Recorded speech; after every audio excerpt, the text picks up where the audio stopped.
नमस्कार, मैं रविशंकर कुमार और मेरे YouTube चैनल जो आरोग्य हेल्थ संजीवनी है उसमें आपका बहुत बहुत स्वागत है। और आज हम जो है पंचायत चुनाव पे बात करने वाले हैं।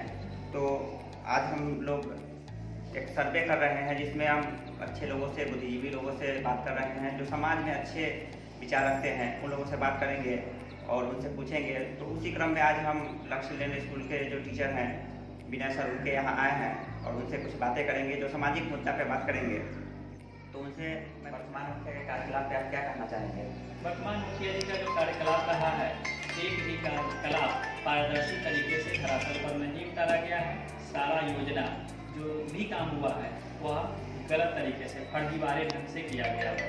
मैं इसकी चर्चा आपके चैनल के माध्यम से बिंदुवार करना चाहूँगा।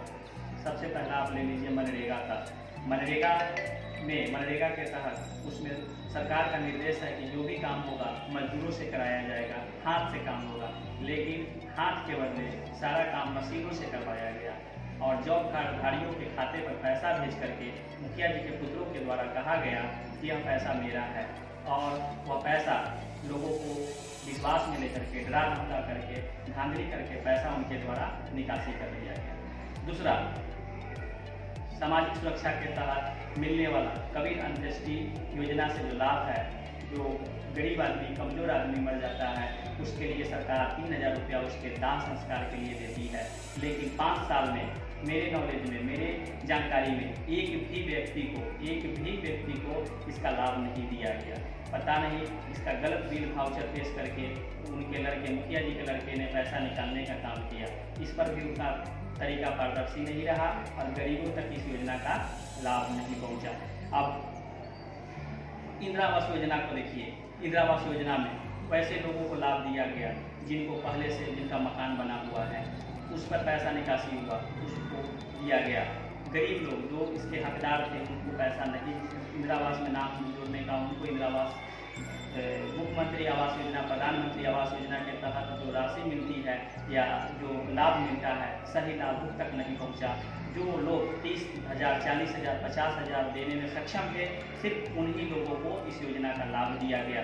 जो लोग सक्षम नहीं थे, जिनके पास पैसा नहीं था, जो लोग मजदूरी करते हैं, वो अपना जीवन चलाने के लिए उनको सोचना पड़ता है, वैसे लोग के पास पैसा नहीं था कमीशन देने के लिए, तो वैसे लोगों को इंदिरा आवास का लाभ नहीं दिया गया, वैसे लोगों को उस लाभ से वंचित किया गया। स्वच्छ भारत अभियान के तहत, लोहिया स्वच्छ अभियान के तहत शौचालय निर्माण पर मिलने वाला 12,000 का सम्मान राशि, जो केंद्र सरकार का एक महत्वाकांक्षी योजना था, गरीबों की उत्थान की योजना था, जो देहात क्षेत्र में सबसे ज़्यादा समस्या महिलाओं को होती है, माँ बहनों की इसकी समस्या होती है। शौचालय नहीं रहने के कारण दूर दराज जाना पड़ता है, परेशानी का सामना करना पड़ता है उनको। इसके लिए हमारे प्रधानमंत्री और मुख्यमंत्री जी की तरफ से यह योजना चलाया गया कि प्रत्येक गरीब जो शौचालय का निर्माण करा लेते हैं उनको सम्मान स्वरूप 12,000 रुपये की राशि प्रदान की जाएगी। लेकिन यहाँ पर भी गड़बड़ी हुई, यहाँ पर भी सही लाभुकों का इसका लाभ नहीं दिया गया। 1,000, 2,000, 3,000 रुपये लेकर के इसका लाभ दिया गया। और बहुत सारे ऐसे हैं हमारे पंचायत में लोग जिनको अभी तक शौचालय बनवा लेने के बाद भी शौचालय निर्माण में मिलने वाला 12,000 रुपये का सम्मान राशि नहीं दिया गया। कारण यह था कि वे सक्षम नहीं थे 3,000, 4,000 रुपया देने में, उनके पास पैसे नहीं थे कमीशन देने के लिए, जिसके कारण उनको इस लाभ से वंचित किया गया। और वैसे लोगों का पेमेंट किया गया जो मनमाना कमीशन देने का काम किया, कमीशन दिया है, वैसे लोगों का इस काम किए हैं। काफ़ी भ्रष्टाचार हुआ है। सम्मान की बात करते हैं मुखिया जी, सम्मान की बात है, नारी सम्मान का बात है। यहाँ पर तो उनको क्या करना चाहिए कि जो शौचालय निर्माण कर लिया है उसको उसमें लग करके अपने पूरे शक्ति का परिचय देते हुए लोगों को सम्मान दिलाने का काम करते, सम्मान राशि दिलवाने का काम करते। उल्टे कमीशन और घूसखोरी उनके आदमियों द्वारा और उनके द्वारा लिया गया। 2,000, 3,000, 4,000 रुपये लेने की सूचना है मेरे पास। सात निश्चय के तहत नल जल का निर्माण, गली गली का निर्माण मुख्यमंत्री नीतीश कुमार जी का यह महत्वाकांक्षी योजना रहा और यह उनका ड्रीम प्रोजेक्ट है। महत्वाकांक्षी योजना ड्रीम प्रोजेक्ट है। उनका सोच था हमारे मुख्यमंत्री का कि हमारे बिहार में, हमारे राज्य में रहने वाले प्रत्येक व्यक्ति को शुद्ध पेयजल आपूर्ति हो, जिससे बीमारी नहीं हो। लेकिन यह हमारे पंचायत में नल जल योजना, वहाँ मुखिया जी के पुत्रों के लालच का भेंट चढ़ गया। उन्होंने इसमें भी अपनी गिद्ध निगाह करा के रखी और लालच का भेंट चढ़ा देने का काम किया। और नीतीश कुमार का महत्वाकांक्षी योजना नल जल योजना आज दम तोड़ता हुआ राहुल की पंचायत में नजर आ रहा है। जितने भी वार्ड क्रियान्वयन प्रबंधन समिति के अध्यक्ष थे, सचिव थे, वार्ड सदस्य थे, सभी को डरा धमका करके उनसे सीधे सिग्नेचर करवा करके और चेक ले लिया गया और फर्जी तरह से अपना कंपनी KGL इंटरप्राइजेज में सारे पैसों का ट्रांसफर कर लिया गया और धरातल पर काफ़ी लोगों को परेशानियों का सामना करना पड़ रहा है। हमारे पंचायत में 20 वाटर टैंक का निर्माण हुआ है, जल मीनार का निर्माण हुआ है, लेकिन सुचारू रूप से नहीं चल रहा है। उसके पीछे का कारण यही है कि हमारे पंचायत में इस योजना का लूट कांड में भेंट चढ़ गया और उसके मुख्य किरदार हमारे मुखिया जी के पुत्र है, जिन्होंने सारे के पैसे को अपने निजी खाता में ट्रांसफर करवाने का काम किया। ऐसा कंपनी खोले जिस कंपनी का कहीं आता पता नहीं है और उस कंपनी से सभी का बिलिंग हुआ है। ईटा का बिलिंग है, गिट्टी का बिलिंग है, सीमेंट का बिलिंग है, छड़ का बिलिंग है, मोटर पार्ट्स का बिलिंग है, लेकिन धरातल पर उनका कोई दुकान ऐसा नहीं है। जैसा कि हम लोग जानते हैं, मेरे पंचायत के लोग जानते हो, कहीं ऐसा उनका कहीं दुकान नहीं है। उसके बाद आप ले लीजिए, चाहे यहाँ पर शिक्षक नियोजन का मामला हो, आशा बहाली का मामला हो या फिर आंगनबाड़ी का बहाली का मामला हो, सभी जगह धांधली किया गया। मनमाने तरीके से लोगों से पैसा लिया गया। जिनका भी बहाल किया गया उनको पैसा इतना लिया गया कि उनका कमर टूट गया। वे लोग आज भी इससे उबर नहीं पा रहे हैं। सभी जगह धांधली हुआ है, घुसखोरी हुआ है। सारे नियम कानूनों को इन्होंने दाग पर रख करके मनमाने तरीके से धांधली करके आशा का बहाली हो, इंदिरा आवास इसका बहाली हो, आशा कार्यकर्ता का बहाली हो, आंगनबाड़ी का बहाली हो, शिक्षक नियोजन, सभी जगह इन्होंने नियम कानून को धज्जियां उड़ाई है और अपने मनमाने ढंग से चहेते लोगों का करने का। हमारा देश लोकतांत्रिक है और हमारे देश में 3 स्तर पर सरकार है। केंद्र स्तर पर केंद्रीय सरकार है, राज्य स्तर पर राज्य सरकार है और पंचायत स्तर पर पंचायत सरकार है। हमारे यहाँ अभिव्यक्ति की आज़ादी है, लोग गलत और सही काम पर बोल सके इसकी आज़ादी है, गलत और सही में फर्क करे इसकी आज़ादी है। लेकिन हमारे यहाँ जो भी गलत काम हुआ है, हमारे मुखिया जी के पुत्रों के द्वारा यह बात कहने पर, गलत काम को बताने पर धांधली की जाती है, धमकियाँ दी जाती है। यह कहा जाता है कि चुनाव के बाद आप अंजाम के लिए तैयार रहिएगा, आपको फर्जी मुकदमा में फंसाया जाएगा। हम पूछना चाहते हैं अपने राघोपुर पंचायत की जनता से, हम पूछना चाहते हैं अपने राज्य की जनता से, जिला की जनता से, अपने देश की जनता से, क्या लोकतंत्र में यह अधिकार नहीं कि आप अपने अधिकार को खोज सके? इसके लिए आपको धमकी दिया जाएगा, झूठे केस में फंसाने का बात किया जाएगा। हमारे जो अभी मुखिया प्रत्याशी के पति है, अपने भाई के कहने पर मुझे धमकी देने का काम किया। यह उनको कौन आदेश दे दिया है, कौन उनको यह अधिकार दे दिया है कि वो अभिव्यक्ति की आज़ादी का हनन करे, दूसरे के जो बोलने की आज़ादी है उसका हनन करे? हम आज़ाद भारत में रहते हैं, हम लोगों को जो भी गलत और सही है इस पर बोलने का हक है, खोजने का अधिकार है, लेकिन अपने भाई के कहने पर मुझे धमकी देने का काम किया। लोकतंत्र में अगर अभिव्यक्ति की आज़ादी पर हम लोग किसी को पाबंदी लगाते हैं तो यह लोकतंत्र का हत्या है। उन्होंने लोकतंत्र हत्या करने का काम किया।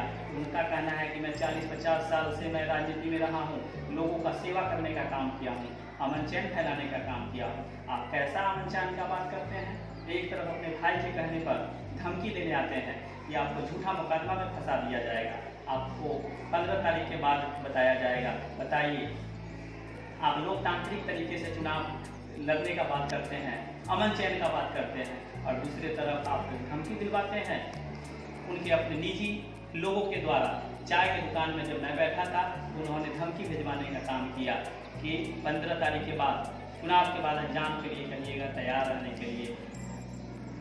उनका सोच देखिए, लोकतंत्र का कैसे वह खत्म करना चाहते हैं, लोकतंत्र को कैसे वह दबाना चाहते हैं, लोगों की आवाज़ को दबाना चाहते हैं। उनका लोकतांत्रिक तरीके से चुनाव जीतने पर भरोसा नहीं रहा। उनका जान चुके हैं कि हम लोकतांत्रिक तरीके से चुनाव नहीं जीत सके, इसके लिए वह डरा धमकाने की राजनीति कर रहे हैं, लोगों को भलाने फुसलाने की राजनीति कर रहे हैं। तो आप किस तरीके का मुखिया चाहते हैं?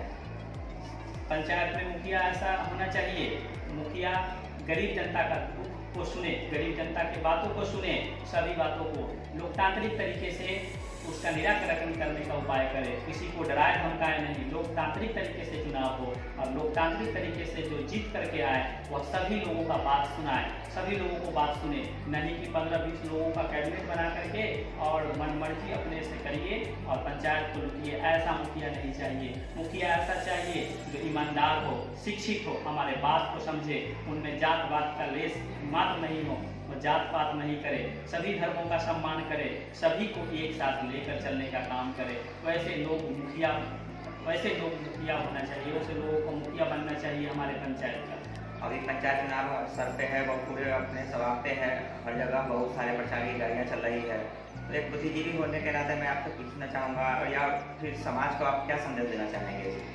मैं एक बुद्धिजीवी होने के नाते मैं अपने पंचायत के वासियों को, गरीब मजदूर भाइयों को, माँ बहनों को यह संदेश देना चाहूँगा कि आप ऐसे लोग जो लोकतंत्र की हत्या कर रहा है, डराने धमकाने का काम कर रहा है, धांधली देने का काम कर रहा है, वैसे लोगों को ना चुने, ऐसे लोगों के मौका दे जो सभी के एक साथ लेकर के चले, सभी धर्मों का सम्मान करे, किसी को डराने धमकाने का काम नहीं करे, जिसकी लोकतंत्र में आस्था हो, वैसे लोग मुखिया बने, ऐसा मैं संदेश देना चाहूँगा। मैं अपने पंचायत के वासियों को, अपने गार्जियनों को, अपने माँ बहन को, अपने छोटे भाई को, अपने सभी तमाम जनता सिरागपुर को यह संदेश देना चाहूँगा कि आप वैसे लोगों को चुनने का काम करिए जो डराने धमकाने का काम नहीं करे, धांधली नहीं करे, सही तरीके से चुनाव लड़े और विकास करने का बात करे, जाति धर्म के बंधन से उठ करके सभी। मैं यह भी जानता हूँ कि मैं जो बात कह रहा हूँ उनके प्रति सारी बात सच्ची है, एक भी बात झूठा नहीं है, एक भी इसमें से बात झूठा नहीं है, सारा सच्चाई है जिसको मैं उजागर कर रहा हूँ। और मैं यह भी जानता हूँ कि उनके द्वारा हम पर हो सकता है इस बात से खलबलाहट होगी और मेरे प्रति उनका नज़रिया खराब होगा और उन पर हमला करवाने का काम करेंगे, मुझे झूठे मुकदमा में फंसवाने का काम करेंगे, मुझे मरवाने का प्रयास भी कर सकते हैं। इसके लिए मुझे डर नहीं, मैं इसके लिए अपने सभी तमाम जनता जनार्दन से आग्रह करूंगा कि मुझे जो धांधली किया जा रहा है, मुझको डराया धमकाया जा रहा है, जान से मारने की जो धमकी दी जा रही है, झूठे केस में फंसाने की जो धमकी दी जा रही है, इसका निराकरण, इसका आप लोग जवाब दीजिए। बस मैं यही कहना चाहूँगा आपके चैनल के माध्यम से। जय भारत, जय हिंद। बहुत बहुत बहुत धन्यवाद इसके लिए। और इससे एक निष्कर्ष निकला है कि यहाँ के जो राघोपुर पंचायत के जो मुखिया हैं वो धांधली का काम किए और जनता इस चीज़ को जान चुकी है, हर बुद्धिजीवी लोग जो है इस चीज़ को जान चुके हैं। तो अब मैं ज़्यादा कुछ नहीं कहूँगा, बस यही कहूँगा कि आप एक अच्छे नेता को जरूर चुनें कि एक अच्छा नेता आपके तकदीर को बदल सकता है। और वही एक सिर्फ पैसे की राजनीति अगर करते हैं वहाँ पे तो आपका जीवन खराब हो सकता है। एक बार आपको 500,000 रुपया मिलेगा, लेकिन वो जिंदगी आपको 5 साल वो इतना मिलेगा कि आप उसका भरपाई नहीं कर पाएंगे।